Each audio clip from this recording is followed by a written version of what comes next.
ਸਤਿ ਸ਼੍ਰੀ ਅਕਾਲ ਜੀ। ਪੰਜਾਬੀ ਰੇਡੀਓ ਤੇ ਪੰਜਾਬੀ ਟੀਵੀ USA ਵੇਖ ਸੁਣ ਰਹੇ ਸਾਰੇ ਸਰੋਤਿਆਂ ਦਾ ਬਹੁਤ-ਬਹੁਤ ਸਵਾਗਤ ਹੈ। ਇਸ ਸਮੇਂ ਦੇ ਵਿਸ਼ੇਸ਼ ਪ੍ਰੋਗਰਾਮ ਖਬਰ ਤੇ ਨਜ਼ਰ ਦੇ ਵਿੱਚ ਹਰ ਰੋਜ਼ ਦੀ ਤਰ੍ਹਾਂ ਸੀਨੀਅਰ ਪੱਤਰਕਾਰ ਮਿੰਟੂ ਗੁਰਸਰੀਆ ਜੀ ਦਾ ਇਸ ਪ੍ਰੋਗਰਾਮ ਦੇ ਵਿੱਚ ਸਾਥ ਹੁੰਦਾ ਹੈ ਤੇ ਦੇਸ਼ ਵਿਦੇਸ਼ ਦੇ ਨਾਲ ਜੁੜੀਆਂ ਹੋਈਆਂ ਅਹਿਮ ਖਬਰਾਂ ਦੇ ਉੱਪਰ ਚਾਨਣਾ ਪਾਈਦਾ।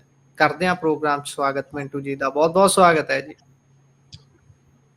ਸ਼ੁਕਰੀਆ ਸਾਰਿਆਂ ਨੂੰ, ਸਤਿ ਸ੍ਰੀ ਅਕਾਲ ਜੀ। ਸਤਿ ਸ਼੍ਰੀ ਅਕਾਲ ਜੀ। ਸੋ ਅੱਜ ਦੇ ਪ੍ਰੋਗਰਾਮ ਦੇ ਸਪਾਂਸਰਸ ਨੇ ਖਾਲਸਾ ਇੰਸ਼ੋਰੈਂਸ। ਲੰਬੇ ਸਮੇਂ ਤੋਂ ਇੰਸ਼ੋਰੈਂਸ ਦੇ ਖੇਤਰ ਦੇ ਵਿੱਚ ਸੇਵਾਵਾਂ ਨਿਭਾ ਰਹੇ ਨੇ। ਸੰਪਰਕ ਨੰਬਰ ਹੈ 408272 2500। ਟਿਰਕਿਆਣਾ ਇਮੀਗ੍ਰੇਸ਼ਨ ਲਾ ਫਰਮ। ਜੇ ਟਿਰਕਿਆਣਾ ਹੁਣਾਂ ਨਾਲ ਸੰਪਰਕ ਕਰ ਸਕਦੇ ਹੋ ਇਮੀਗ੍ਰੇਸ਼ਨ ਬਾਬਤ ਕਿਸੇ ਤਰ੍ਹਾਂ ਦੀ ਸਲਾਹ ਕਰਨ ਦੇ ਲਈ। Krishan Dhanota Yuba City. Baljinder Singh Nijjar Woodland. GN lube ਵਾਲੇ ਟਰੱਕ ਵਾਸ਼ ਕਰਦੇ ਨੇ, ਆਇਲ ਚੇਂਜ ਕਰਦੇ ਨੇ, ਏਅਰ ਬ੍ਰੇਕਸ ਦਾ ਕੰਮ ਤਸੱਲੀ ਬਖਸ਼ ਕਰਦੇ ਨੇ। ਤੁਸੀਂ ਇਹਨਾਂ ਕੋਲੋਂ ਨਵੇਂ ਪੁਰਾਣੇ ਟਾਇਰ ਵੀ ਖਰੀਦ ਸਕਦੇ ਹੋ। ਲੋਕੇਸ਼ਨ ਸੈਂਟਾਨੇਲਾ ਦੇ ਵਿੱਚ ਹੈ। ਨਿੰਮਾ ਸਹੋਤਾ ਹੋਣਾ ਦਾ ਨੰਬਰ ਹੈ 209 277 0113। Jaswinder Singh Nagra Roseville. Avtar Singh Sangha Yuba City. Baldev Singh Kang Yuba City. ਬਹੁਤ ਬਹੁਤ ਧੰਨਵਾਦ ਹੈ ਇਹਨਾਂ ਸਾਰੇ ਸਪਾਂਸਰਸ ਦਾ। ਸੋ ਹੁਣ ਰੁਕ ਕਰਦੇ ਹਾਂ ਜੀ ਖਬਰਾਂ ਦਾ। ਸਭ ਤੋਂ ਪਹਿਲੀ ਖਬਰ ਤੇ ਜੇਕਰ ਮਿੰਟੂ ਜੀ ਆਈਏ ਤਾਂ ਜਥੇਦਾਰ ਜਥੇਦਾਰ ਨੂੰ ਲਾਉਣ ਦੇ ਲਈ ਇਹ ਜਿਹੜੇ ਸਾਰੇ ਨਿਯਮ ਬਣਾਉਣ ਵਾਲੀ ਕਮੇਟੀ ਸੀ ਉਸ ਦੇ ਵਿੱਚੋਂ VC ਦੀ ਛੁੱਟੀ ਕਰ ਦਿੱਤੀ ਗਈ ਹੈ। ਕੀ ਰਿਹਾ ਜੀ ਕਾਰਨ? ਦੇਖੋ ਗੁਰਪ੍ਰੀਤ ਜੀ, ਬੜੀ ਤੇਜ਼ੀ ਨਾਲ ਇੱਕ ਵੀਡੀਓ ਸਰਕੂਲੇਟ ਹੁੰਦਾ ਹੈ ਤੇ ਜੀ ਉਹ ਵੀਡੀਓ ਥੋੜਾ ਮੈਨੂੰ ਵੀ ਹੈਰਾਨ ਕਰ ਗਿਆ। ਮੈਂ ਪਹਿਲਾਂ ਤੇ ਗੌਰ ਨਹੀਂ ਕੀਤਾ, ਫਿਰ ਜਦੋਂ ਮੈਨੂੰ ਕਿਸੇ ਨੇ ਦੁਬਾਰਾ ਕਿਹਾ ਕਿ ਇਸ ਨੂੰ ਗੌਰ ਦੇ ਨਾਲ ਦੇਖ, ਤੇ ਮੈਂ ਜਦੋਂ ਦੇਖਿਆ ਵਾਕਿਆ ਬੜੀ ਹੈਰਾਨਗੀ ਹੋਈ। ਦਰਅਸਲ ਕੀ ਹੈ ਕਿ ਇਹ ਵੀਡੀਓ ਅੱਜ ਤੋਂ ਕੋਈ ਲਾ ਲਓ ਕਿ 3-4 ਦਿਨ ਪੁਰਾਣਾ ਹੈ, ਤਾਂ ਜੀ ਇਹਦੇ ਵਿੱਚ ਇਹ ਮਤਲਬ ਕਿ ਨਜ਼ਰ ਆ ਰਿਹਾ ਕਿ ਇਹ ਕੋਈ ਪ੍ਰੈਜੈਂਟੇਸ਼ਨ ਦੇ ਰਹੇ ਆ, ਜੀ ਕੋਈ ਸਮਾਗਮ ਹੋ ਰਿਹਾ ਕਿਸੇ ਬਾਹਰੀ ਸਟੇਟ ਦੇ ਵਿੱਚ ਸ਼ਾਇਦ। ਜੀ ਮੰਚ ਤੇ ਮੋਹਨ ਭਾਗਵਤ ਬੈਠੇ RSS ਦੇ ਮੁਖੀ, ਤੇ ਇਸ ਤੋਂ ਇਲਾਵਾ ਹੋਰ ਵੀ ਕੁਝ ਸੱਜੇ ਪੱਖੀ ਹੋਣਗੇ ਉੱਥੇ। ਤਾਂ ਉਸ ਪੰਡਾਲ ਦੇ ਵਿੱਚੋਂ ਇਹ ਜਦੋਂ ਬੋਲਦੇ ਨੇ ਤੇ ਇਹ ਆਪਣੇ ਤਿੰਨ ਕਹਿ ਲਓ ਕਿ ਨੁਕਤੇ ਜਾਂ ਤਿੰਨ ਨੁਕਾਤੀ ਏਜੰਡਾ ਦੱਸਦੇ ਆ, ਔਰ ਖਾਸ ਤੌਰ ਤੇ ਉਹਦੇ ਵਿੱਚ ਅੱਗੇ ਇਹ ਗੱਲ ਵੀ ਦੱਸਦੇ ਆ ਕਿ ਅਸੀਂ ਕੀ ਕਰਾਂਗੇ, ਤੇ ਨਾਲ ਗੁਰੂ ਨਾਨਕ ਜੀ ਦੀ ਬਾਣੀ ਨੂੰ ਵੇਦਾਂ ਦੇ ਨਾਲ ਲਿੰਕ ਕਰਨ ਸੰਬੰਧੀ ਵੀ ਦੱਸਦੇ ਆ ਕਿ ਅਸੀਂ ਜੀ ਉਹ ਯਤਨ ਕਰ ਰਹੇ ਹਾਂ। ਤਾਂ ਤੁਸੀਂ ਹਿਸਾਬ ਲਾ ਲਓ ਕਿ ਗੁਰੂ ਨਾਨਕ ਜੀ ਦੇ ਨਾਮ ਤੇ ਯੂਨੀਵਰਸਿਟੀ ਗੁਰੂ ਨਾਨਕ ਜੀ ਦੀ ਚੇਅਰ ਸਥਾਪਿਤ ਕੀਤੀ ਗਈ ਆ, ਪਰ ਹਾਂ ਕੀ ਕੀਤਾ ਜਾ ਰਿਹਾ ਸਮਝ ਤੋਂ ਬਾਹਰ ਆ। ਜੀ ਕਿਉਂਕਿ ਦੇਖੋ ਕੋਈ ਗੱਲ ਨਹੀਂ ਹੈ, ਜੇ ਦੂਸਰੇ ਕੋਈ ਫਿਲਾਸਫਰ ਗਏ ਨੇ ਤੇ ਇਹ ਵੀ ਚਲੇ ਗਏ ਨਿੱਜੀ ਕਪੈਸਿਟੀ ਦੇ ਵਿੱਚ। ਪਹਿਲੀ ਗੱਲ ਤੇ ਇਹ ਕਿ ਕੀ ਇਹ ਸਰਕਾਰੀ ਸਮਾਗਮ ਸੀ ਕੋਈ? ਜੀ ਜੀ ਚਲੋ ਜੇ ਨਹੀਂ ਤਾਂ ਨਿੱਜੀ ਕਪੈਸਿਟੀ ਦੇ ਵਿੱਚ ਗਏ ਆ, ਪਰ ਇਹਨਾਂ ਨੇ ਇਹ ਕੀ ਕੜੀ ਖੋਲੀ ਆ। ਦੂਜੀਆਂ ਗੱਲਾਂ ਦੇ ਨਾਲ ਮੈਂ ਸਹਿਮਤ ਹੋ ਸਕਦਾ ਕਿ ਕਿਸੇ ਖਾਸ ਸਿੱਖਿਆ ਨੀਤੀ ਤੋਂ ਪ੍ਰੇਰਿਤ ਹੋ ਕੇ ਇਹਨਾਂ ਨੇ ਕੁਝ ਕੀਤਾ ਹੋਵੇ ਤਾਂ ਆਪਾਂ ਕਹਿ ਸਕਦੇ ਕਿ ਹਾਂਜੀ ਠੀਕ ਆ। ਬਟ ਜੀ ਫਿਰ ਸ਼ਾਇਦ ਗੁਰੂ ਹਰਿ ਰਾਏ ਜੀ ਦਾ ਵੀ ਜ਼ਿਕਰ ਕਰਦੇ ਕਿ ਉਹਨਾਂ ਨੇ ਵਾਤਾਵਰਣ ਸੰਬੰਧੀ ਬਹੁਤ ਕੁਝ ਕੀਤਾ, ਤੇ ਉਹਨਾਂ ਨੂੰ ਵੀ ਅੱਗੇ ਵਧਾਇਆ ਜਾ ਸਕਦਾ ਹੈ, ਉਹਨਾਂ ਚੀਜ਼ਾਂ ਨੂੰ ਜੋ ਗੁਰੂ ਸਾਹਿਬ ਨਾਲ ਜੁੜੀਆਂ ਨੇ। ਪਰ ਸਭ ਜੀ ਤੋਂ ਵੱਡੀ ਗੱਲ ਇਹ ਹੁੰਦੀ ਹੈ ਕਿ ਵੇਦਾਂ ਦੀ, ਚਲੋ ਠੀਕ ਹੈ, ਮੈਂ ਕਦੇ ਵੀ ਕਿਸੇ ਧਰਮ ਨੂੰ, ਮਜ਼ਹਬ ਨੂੰ, ਖਾਸ ਤੌਰ ਤੇ ਕਿਸੇ ਵੀ ਧਰਮ ਦੇ ਗ੍ਰੰਥ ਨੂੰ, ਗਿਆਨ ਨੂੰ ਕਦੇ ਮੈਂ ਮਾੜਾ ਨਹੀਂ ਕਿਹਾ। ਤਾਂ ਮਤਲਬ ਮੇਰੀ ਇਹ ਸੋਚ ਹੈ ਕਿ ਜਿੱਥੇ ਵੀ ਗਿਆਨ ਹੈ ਬਹੁਤ ਵਧੀਆ ਗੱਲ ਹੈ, ਜਿਹਨੇ ਜੀ ਜਿਸ ਪ੍ਰਕਾਰ ਦਾ ਹਾਸਲ ਕਰਨਾ ਉਸ ਪ੍ਰਕਾਰ ਦਾ ਉਹ ਕਰ ਸਕਦਾ ਹੈ। ਪਰ ਹੂੰ ਗੁਰੂ ਸਾਹਿਬ ਦੀ ਬਾਣੀ, ਵੇਦ, ਕਿਉਂਕਿ ਠੀਕ ਹੈ ਨਾ, ਦੋਨਾਂ ਚੀਜ਼ਾਂ 'ਚ ਅੰਤਰ ਬਹੁਤ ਹੈ ਕਈ ਥਾਵਾਂ ਤੇ। ਜੀ ਜੇ ਜੀ ਆਪਾਂ ਸਿਧਾਂਤਕ ਤੌਰ ਤੇ ਦੇਖੀਏ ਜਾਂ ਵਿਚਾਰਕ ਤੌਰ ਤੇ ਦੇਖੀਏ, ਤਾਂ ਤੁਸੀਂ ਉਸ ਚੀਜ਼ ਨੂੰ ਰਲ ਕੱਟ ਕਿੱਦਾਂ ਕਰ ਰਹੇ ਹੋ? ਜੀ ਇਹ ਆਪਣੇ ਆਪ ਦੇ ਵਿੱਚ ਬੜਾ ਹੈਰਾਨਗੀ ਦਾ ਵਿਸ਼ਾ ਸੀ। ਤਾਂ ਬਹਰਹਾਲ VC ਦਾ ਕੋਈ ਇਹਦੇ ਤੇ ਅਧਿਕਾਰਤ ਪ੍ਰਤੀਕਰਮ ਨਹੀਂ ਆਇਆ, ਪਰ ਜਦੋਂ ਸਿੱਖ ਸਕਾਲਰਸ ਨੇ, ਸੋਸ਼ਲ ਮੀਡੀਆ ਵਰਤੋਂਕਾਰਾਂ ਨੇ ਇਹਦੇ ਤੇ ਤਿੱਖੇ ਸਵਾਲ ਕੀਤੇ, ਬੜਾ ਮਤਲਬ ਕਿ ਹਾ ਹੱਲਾ ਮਚ ਗਿਆ, ਤਾਂ ਉਸ ਤੋਂ ਬਾਅਦ ਫਿਰ SGPC ਨੇ ਫੈਸਲਾ ਲਿਆ। ਕਿਉਂਕਿ ਤੁਹਾਨੂੰ ਪਤਾ ਹੀ ਆ, ਜਥੇਦਾਰ ਸਾਹਿਬਾਨ ਦੀ ਨਿਯੁਕਤੀ ਅਤੇ ਸੇਵਾ ਮੁਕਤੀ ਸੰਬੰਧੀ ਜਿਹੜੇ ਨਿਯਮ ਬਣਾਏ ਜਾਣੇ ਨੇ, ਉਹਨਾਂ ਵਾਸਤੇ ਇੱਕ ਕਮੇਟੀ ਦਾ ਗਠਨ ਹੋਇਆ। ਉਸ ਕਮੇਟੀ ਦੇ ਵਿੱਚ ਇਹ VC ਕਰਮਜੀਤ ਸਿੰਘ, ਇਹਨਾਂ ਨੂੰ ਪ੍ਰੋਫੈਸਰ ਕਰਮਜੀਤ ਸਿੰਘ ਦੇ ਨਾਂ ਤੋਂ ਆਪਾਂ ਜਾਣਦੇ ਹਾਂ, ਜਿਹੜੇ ਜੀ ਕਿ ਜਗਤ ਗੁਰੂ ਨਾਨਕ ਯੂਨੀਵਰਸਿਟੀ, ਜਿਹੜੀ ਕਿ ਡਿਸਟੈਂਸ ਕੋਰਸ ਕਰਾਉਂਦੀ ਹੈ, ਉੱਥੇ ਵੀ ਰਹਿ ਜੀ ਕੇ ਆਏ ਆ। ਤੇ ਉੱਦਾਂ ਇਹਨਾਂ ਦੇ ਕਈ ਹੋਰ ਵੀ ਚਰਚੇ ਚੱਲ ਰਹੇ ਨੇ ਅੱਜ ਕੱਲ੍ਹ। ਤੁਹਾਨੂੰ ਪਤਾ VC ਖਾਸ ਤੌਰ ਤੇ ਘਿਰੇ ਹੋਏ ਆ। ਤਾਂ ਗੱਲ ਇਹ ਜੀ ਆ ਜੀ ਕਿ ਪ੍ਰੋਫੈਸਰ ਕਰਮਜੀਤ ਨੂੰ ਇਹਨਾਂ ਨੇ ਫਿਰ ਉਸ ਕਮੇਟੀ ਦੇ ਵਿੱਚੋਂ ਕੱਢ ਦਿੱਤਾ ਐਸਜੀਪੀਸੀ ਵਾਲਿਆਂ ਨੇ ਕਿ ਜਾਓ ਭਾਈ ਸਾਹਿਬ, ਤੁਹਾਡੀ ਕੋਈ ਜ਼ਰੂਰਤ ਨਹੀਂ ਹੈਗੀ। ਜੀ ਜੀ। ਸੋ ਜੇਕਰ ਮੈਂ ਅਗਲੀ ਖਬਰ ਦਾ ਰੁਖ ਕਰਦਾ ਤਾਂ ਇਹ ਜਿਹੜੇ ਸੁਖਜਿੰਦਰ ਰੰਧਾਵਾ ਸਾਹਿਬ ਐਮਪੀ ਬਣ ਗਏ ਹੁਣ, ਉਹ ਦਿੱਲੀ ਦੇ ਵਿੱਚ ਨੇ ਤੇ ਉੱਥੋਂ ਹੀ ਪੋਸਟ ਕਰਦੇ ਨੇ ਤੇ ਕਹਿੰਦੇ ਵੀ ਮੇਰੇ ਬੇਟੇ ਨੂੰ ਮਾਰਨ ਦੀਆਂ ਧਮਕੀਆਂ ਦਿੱਤੀਆਂ ਜਾ ਰਹੀਆਂ ਨੇ ਤੇ ਦੇ ਕੌਣ ਰਿਹਾ, ਇਹਨਾਂ ਦੇ ਹੀ ਏਰੀਏ ਦਾ ਕਿਸੇ ਸਮੇਂ ਵਾਸੀ ਰਿਹਾ ਜੱਗੂ ਭਗਵਾਨਪੁਰੀਆ। ਤੇ ਹੋਰ ਕੀ ਕਹਿੰਦੇ ਨੇ ਜੀ ਇਹ, ਤੇ ਕਾਰਨ ਕੀ ਦੱਸਦੇ ਨੇ ਧਮਕੀਆਂ ਆਉਣ ਦਾ? ਦੇਖੋ, ਧਮਕੀਆਂ ਆਉਣ ਦਾ ਜਿਹੜਾ ਕਾਰਨ ਆ, ਮੇਰੇ ਖਿਆਲ ਦੇ ਨਾਲ ਇਹ ਦੋਸ਼ ਲੱਗਦੇ ਨੇ। ਪਹਿਲਾਂ ਸੁਖਜਿੰਦਰ ਸਿੰਘ ਰੰਧਾਵਾ ਤੇ ਦੋਸ਼ ਲੱਗਦੇ ਸੀ ਕਿ ਜੱਗੂ ਭਗਵਾਨਪੁਰੀਏ ਨੂੰ ਇਹਨਾਂ ਨੇ ਬਹੁਤ ਸਪੋਰਟ ਕੀਤੀ ਆ। ਫਿਰ ਉਲਟਾ ਹੋ ਗਿਆ ਮਾਮਲਾ ਜੀ ਕਿ ਇਹ ਦੋਸ਼ ਲਾ ਰਹੇ ਨੇ ਕਿ ਜਿਹੜਾ ਸਥਾਨਕ ਐਮਐਲਏ ਆ, ਡੀਐਸਪੀ, ਐਸਐਚਓ ਆ, ਇਹ ਇਹਨਾਂ ਨੂੰ ਬੜੀ ਸਪੋਰਟ ਕਰ ਰਿਹਾ ਹੈ, ਸਿਆਸੀ ਤੌਰ ਤੇ ਵਰਤੋਂ ਕਰ ਰਹੇ ਨੇ ਇਹਨਾਂ ਦੀ। ਮਤਲਬ ਕਿ ਸਮਝ ਤੋਂ ਬਾਹਰ ਹੈ। ਇਹ ਕਥੇ ਦੋਸ਼ ਨੇ ਇੱਕ ਦੂਜੇ ਦੇ। ਅੱਜ ਵੀ ਜੇ ਤੁਸੀਂ ਦੇਖੋਗੇ ਤਾਂ ਜੋ ਅਫੀਸ਼ੀਅਲ ਤਰਜਮਾਨ ਨੇ ਆਮ ਆਦਮੀ ਪਾਰਟੀ ਦੇ, ਉਹਨਾਂ ਚੋਂ ਨੀਲ ਗਰਗ ਨੇ ਇਹ ਗੱਲ ਕਹੀ ਆ ਕਿ ਇਹਨਾਂ ਦਾ ਸਾਰਾ ਤਾਂ ਕੀਤਾ ਕਰਾਇਆ, ਇਹ ਹੁਣ ਪਿੱਟਦੇ ਨੇ। ਪਰ ਇਹਨਾਂ ਨੇ ਅੱਜ ਸਨਸਨੀ ਮਚਾ ਦਿੱਤੀ ਸਵੇਰੇ ਸਵੇਰੇ ਕਿ ਬਈ ਮੇਰੇ ਮੁੰਡੇ ਨੂੰ ਥ੍ਰੈਟ ਕੀਤਾ ਗਿਆ ਕਮੈਂਟਾਂ ਦੇ ਵਿੱਚ, ਤੇ ਇਸ ਤੋਂ ਇਲਾਵਾ ਮੇਰਾ ਕੋਈ ਨਜ਼ਦੀਕੀ ਉਸਨੂੰ ਮਿਲ ਕੇ ਨਿਕਲ ਰਿਹਾ ਸੀਗਾ ਤਾਂ ਉਸ ਤੇ ਤੁਰੰਤ ਫਾਇਰਿੰਗ ਹੋ ਜਾਂਦੀ ਆ। ਯਾਨੀ ਇਹ ਕੁਝ ਗੱਲਾਂ ਕੀਤੀਆਂ। ਉਸ ਤੋਂ ਬਾਅਦ ਇੱਕ ਛੋਟਾ ਜਿਹੀ, ਜਿੱਦਾਂ ਕਹਿ ਲਈਏ ਕਿ ਇਹਨਾਂ ਨੇ ਬਰੀਫਿੰਗ ਵੀ ਕੀਤੀ, ਜਿਹਦੇ ਵਿੱਚ ਇਹਨਾਂ ਨੇ ਜ਼ਿਕਰ ਕੀਤਾ ਕਿ ਮੇਰੇ ਮੁੰਡੇ ਨੇ ਥੋੜੇ ਦਿਨ ਪਹਿਲਾਂ ਹੀ ਐਸਐਚਓ, ਡੀਐਸਪੀ ਜਿਹੜੇ ਕਿ ਰਲੇ ਹੋਏ ਨੇ, ਇਹਨਾਂ ਦਾ ਜ਼ਿਕਰ ਵੀ ਕੀਤਾ, ਪਰ ਗੱਲ ਬਣੀ ਨਹੀਂ ਆ। ਇਹ ਕਹਿੰਦੇ ਕਿ ਮੈਂ ਰਾਤ ਡੀਜੀਪੀ ਨੂੰ ਲਿਖਿਆ, ਫਿਰ ਡੀਜੀਪੀ ਦਾ ਫੋਨ ਆਇਆ, ਐਸਐਸਪੀ ਦਾ ਫੋਨ ਆਇਆ, ਪਰ ਉਸ ਤੋਂ ਬਾਅਦ ਹੁਣ ਤੱਕ ਕਿਸੇ ਕਾਂਸਟੇਬਲ ਦਾ ਵੀ ਮੈਨੂੰ ਫੋਨ ਨਹੀਂ ਆਇਆ। ਦੇਖੋ ਗੁਰਪ੍ਰੀਤ ਜੀ, ਇਹ ਤਾਂ ਹੈ ਅਪਡੇਸ਼ਨ ਸਾਰੇ ਮਾਮਲੇ ਦੀ, ਪਰ ਮੇਰਾ ਮੰਨਣਾ ਹੈ, ਜੇ ਮੈਂ ਇੱਕ ਵੱਖਰਾ ਆਪਣਾ ਓਪੀਨੀਅਨ ਦੇਵਾਂ, ਕਿ ਇਹ ਮਾਮਲਾ ਵਾਕਿਆ ਹੀ ਗੁੰਝਲਦਾਰ ਹੈ। ਮਜੀਠੀਆ ਕੁਝ ਕਹਿੰਦਾ ਹੈ, ਸੁਖਜਿੰਦਰ ਰੰਧਾਵਾ ਕੁਝ ਕਹਿੰਦਾ, ਆਮ ਆਦਮੀ ਪਾਰਟੀ ਵਾਲੇ ਕੁਝ ਕਹਿੰਦੇ ਨੇ, ਪਰ ਕਿਤੇ ਨਾ ਕਿਤੇ ਇੱਕ ਗੱਲ ਆਪਾਂ ਨੂੰ ਮੰਨਣੀ ਪਊ ਕਿ ਮਾਝੇ ਦੇ ਵਿੱਚ ਗੈਂਗਸਟਰਾਂ ਦਾ ਇਨਫਲੂਐਂਸ ਹੈ ਪੋਲਿਟਿਕਸ ਦੇ ਵਿੱਚ। ਜਿੱਦਾਂ ਕਾਲਾ ਧਨੌਲਾ ਜਿਹੜਾ ਐਨਕਾਊਂਟਰ 'ਚ ਮਾਰਿਆ ਗਿਆ ਸੀਗਾ ਬੜਬੜ ਦੇ ਵਿੱਚ ਕੁਝ ਸਮਾਂ ਪਹਿਲਾਂ, ਤੁਹਾਨੂੰ ਯਾਦ ਹੋਣਾ, ਕਾਲਾ ਧਨੌਲਾ ਜੇਲ੍ਹ ਦੇ ਵਿੱਚ ਬੈਠਾ ਬੈਠਾ ਹੀ ਕਾਉਂਸਲ ਦੀ ਚੋਣ ਸਾਰੀ ਗਵਾ ਗਿਆ ਸੀ। ਤੁਹਾਨੂੰ ਸ਼ਾਇਦ ਯਾਦ ਨਹੀਂ ਹੋਏਗਾ ਜਾਂ ਪਤਾ ਨਹੀਂ ਹੋਏਗਾ, ਪਰ ਕਾਲਾ ਧਨੌਲਾ ਉਸ ਵੇਲੇ ਇੱਕ ਤਰ੍ਹਾਂ ਨਾਲ ਕਹਿ ਲਓ ਕਿ ਹੜਕੰਪ ਪੈਦਾ ਕਰ ਗਿਆ ਸੀਗਾ ਕਿ ਕੋਈ ਬੰਦਾ ਜੇਲ੍ਹ 'ਚ ਬੈਠਾ ਹੀ ਨਗਰ ਕੌਂਸਲ ਦਾ ਸਾਰਾ ਫੈਸਲਾ ਕਰ ਗਿਆ। ਮਤਲਬ ਕਿ ਆਪਣੇ ਉਮੀਦਵਾਰ ਜਿਤਾ ਗਿਆ ਸਨ।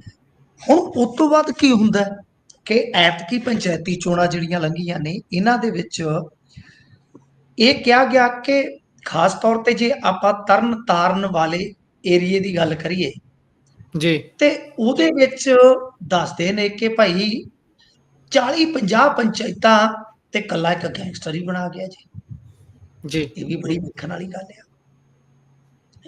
ਇਹ ਬਹੁਤ ਵੇਖਣ ਵਾਲੀ ਗੱਲ ਆ ਕਿ ਭਾਈ ਹੁਣ ਜੇ ਮੰਨ ਲਓ ਤਰਨ ਤਾਰਨ ਦਾ ਕੱਲ ਦਾ ਜਾਂ ਪਰਸੋਂ ਦਾ ਜਦੋਂ ਵੀ ਦਾ ਵੀ ਮੰਨ ਲਓ, ਕੱਲ ਪਰਸੋਂ ਦਾ ਮਤਲਬ ਇਹ ਆ ਕਿ ਬਈ ਜਦੋਂ ਦਾ ਵੀ ਇਲੈਕਸ਼ਨ ਹੁੰਦਾ ਹੈ ਤਾਂ ਕੀ ਇਹਦੇ ਵਿੱਚ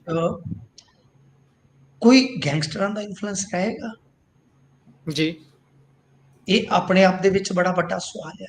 ਤੇ ਇਹੀ ਚੀਜ਼ ਕਿ ਬਈ ਹੁਣ ਆਪਾਂ ਦੇਖੀਏ ਤਾਂ ਉਧਰਲੀ ਸਾਈਡ ਵੀ ਜੱਗੂ ਤੇ ਲਾਗੂ ਹੁੰਦੀ ਆ ਕਿ ਇਹਨਾਂ ਦਾ ਉੱਥੇ ਵੀ ਰਾਜਨੀਤਿਕ ਇਨਫਲੂਐਂਸ ਹੈ। ਮੈਂ ਸਮਝਦਾ ਕਿ ਜਿਹੜੇ ਦੇਖੋ ਆਪਣੇ ਕੋਲ ਇਹਨਾਂ ਦੇ ਕੋਈ ਐਵੀਡੈਂਸ਼ਲੀ ਕੋਈ ਤੱਥ ਤੇ ਹੈ ਨਹੀਂ, ਆਪਾਂ ਤੇ ਵੀ ਚਰਚਾ ਹੀ ਕਰਦੇ ਆ ਨਾ ਸਾਰੀਆਂ ਗੱਲਾਂ ਦੇ। ਬਈ ਦੇਖੋ ਜੀ, ਆ ਜੋ ਵੀ ਮੀਡੀਆ 'ਚ ਚੱਲਦਾ ਜਾਂ ਇੱਧਰ ਉੱਧਰ ਦੀਆਂ ਖਬਰਾਂ। ਹੁਣ ਗੱਲ ਇਹ ਆ, ਮੈਂ ਤੇ ਇਹ ਕਹਿੰਦਾ ਕਿ ਜਾਂ ਤਾਂ ਤੁਸੀਂ ਆਪਣੀ ਇੱਕ ਗੰਭੀਰ ਤੇ ਬੜੀ ਡੂੰਘੀ ਜਾਂਚ ਪੜਤਾਲ ਨਿਰਪੱਖ ਢੰਗ ਨਾਲ ਕਰਵਾ ਲਓ ਕਿ ਕਿਹੜਾ ਕਿਹਦੇ ਨਾਲ ਰਲਿਆ।